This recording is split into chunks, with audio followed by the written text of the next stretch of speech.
Hi everyone, welcome to the fourth lecture of accounting fundamentals. इस lecture में हम क्या पढ़ेंगे? इस लेक्चर में हम पढ़ेंगे मैचिंग प्रिंसिपल। अच्छा, मैचिंग प्रिंसिपल है क्या? मैचिंग प्रिंसिपल ये चीज है कि आपके एक्सपेंसेस उसी पीरियड में रिकॉर्ड होने चाहिए जिस पीरियड में उन एक्सपेंसेस की वजह से आपने रेवेन्यू जनरेट किया। अच्छा, इसको आप इस तरह देख सकते हैं जिस तरह आपने कोई चीजें खरीदनी आगे बेचने के लिए। अच्छा, अभी आपने वो खरीदी हैं, तो अब आप ऐसा नहीं कर सकते कि आप उसको पहले ही दिन जब आप उसको खरीद रहे हो तो उसी दिन आप उसको एक्सपेंस बना दो। क्योंकि एक्सपेंस आप अंडर मैचिंग कॉन्सेप्ट उसको तब बनाओगे कि जब आप उसको बेचोगे और उसके बेचने की वजह से आपको रेवेन्यू जनरेट होगा। तो जब वो रेवेन्यू जनरेट होगा तो इसके खरीदने पे जो खर्चा आया है उसको आप एक्सपेंस आउट कर दोगे। तो ये बेसिकली आपका मैचिंग कॉन्सेप्ट है। अच्छा, अब हम की फीचर्स देखते हैं मैचिंग प्रिंसिपल के। तो इसमें हमें सबसे पहले कहता है कि जो भी एक्सपेंस है वो आपने कब रिकॉग्नाइज करने हैं, when they are incurred, not necessarily when they are paid. अच्छा, ये चीज जो है अब हमें एक्रूअल बेसिस ऑफ अकाउंटिंग से कुछ मिलती जुलती लग रही है। अच्छा, अब इसकी लॉजिक ये है कि अगर हम कैश बेसिस ऑफ अकाउंटिंग को फॉलो कर रहे हैं तो उसमें क्या होगा, उसमें हम रेवेन्यू कब तब रिकॉर्ड करेंगे जब हम पैसे मिलेंगे हमें, और एक्सपेंस हम तब रिकॉर्ड करेंगे जब हम पैसे पे कर देंगे।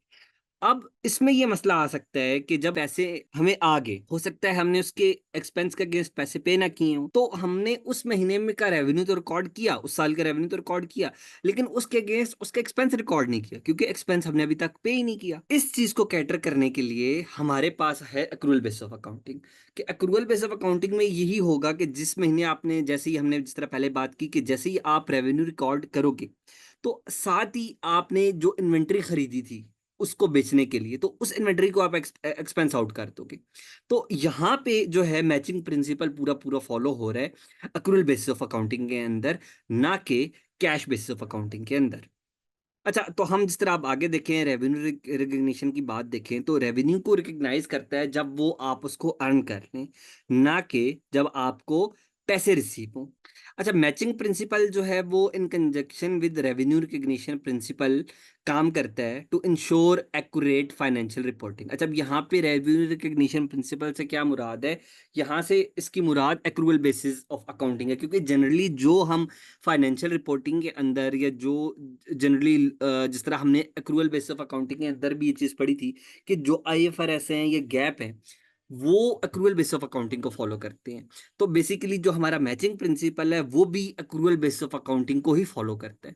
तो इसलिए ये चीज़ हमें हेल्प करती है कि हम जो है एक्यूरेट फाइनेंशियल रिपोर्टिंग करें, जो कि as per international financial reporting standards होगी। अच्छा, इसके बाद हम कुछ बेनिफिट्स देख लेते हैं। जिस तरह हमने अभी बात की कि हमें जो है वो कंपनी की प्रॉफिटेबिलिटी नजर आती है और हमें जो है कंपनी की एक्यूरेट फाइनेंशियल रिपोर्टिंग मिलती है इसके थ्रू, जहां पे आपके जो रेवेन्यूज हैं और उससे रिलेटेड एक्सपेंसेस हैं वो सेम पीरियड में रिपोर्ट हो रहे होते हैं। अच्छा, इसके बाद ये हमें कंसिस्टेंसी का बेनिफिट देती है, और इससे हमें क्या फायदा होता है कि हम जो एफएस हमने बनाई है ओवर डिफरेंट पीरियड, मतलब 1 साल, 2 साल, 3 साल, वो उन एफएस को हम आपस में कंपेयर भी कर सकते हैं आसानी से। और जिस तरह हमने अभी पीछे बात की कि हमें जो है जितने भी गैप हैं या जितने भी इंटरनेशनल फाइनेंशियल रिपोर्टिंग स्टैंडर्ड्स हैं उनसे कंप्लायंस का भी एडवांटेज देता है मैचिंग प्रिंसिपल। अच्छा, इसके बाद हमें एक एग्जांपल देख लेते हैं। जिस तरह हमने पीछे भी बात की है कि जब हमने सेल्स की दिसंबर में, तो हमने कॉस्ट ऑफ गुड्स सोल्ड जो हैं वो इनकर की हैं नवंबर में। अब अकॉर्डिंग टू मैचिंग प्रिंसिपल क्या होना चाहिए कि जो दोनों आपकी रेवेन्यू है, जो जिस तरह आपका रेवेन्यू दिसंबर में आया है और जो आपकी कॉस्ट ऑफ गुड्स सोल्ड है, जो आपने एक्सपेंस किया था उन चीज़ों को खरीदने में जिनको बेच के आपने रेवेन्यू कमाया है, वो उसको basically cost of goods sold बोलते हैं। तो वो जो है वो भी रिकॉर्ड होनी चाहिए किस महीने में? वो भी दिसंबर के महीने में रिकॉर्ड होनी चाहिए, क्योंकि आपका रेवेन्यू आया दिसंबर में और अंडर मैचिंग प्रिंसिपल आप उस रेवेन्यू को मैच करोगे विद रिलेटेड एक्सपेंस, और उसका रिलेटेड एक्सपेंस क्या था? वो कॉस्ट जो कि आपको उस गुड को खरीदने में लगी, जिसको आपने सब्सिक्वेंटली बेचकर रेवेन्यू कमाया। तो इस केस में आपका जो रेवेन्यू है और आपकी जो कॉस्ट ऑफ गुड सोल्ड है, दोनों को दिसंबर में ही रिकॉर्ड होना चाहिए था। तो मैचिंग प्रिंसिपल में बस यही कुछ था।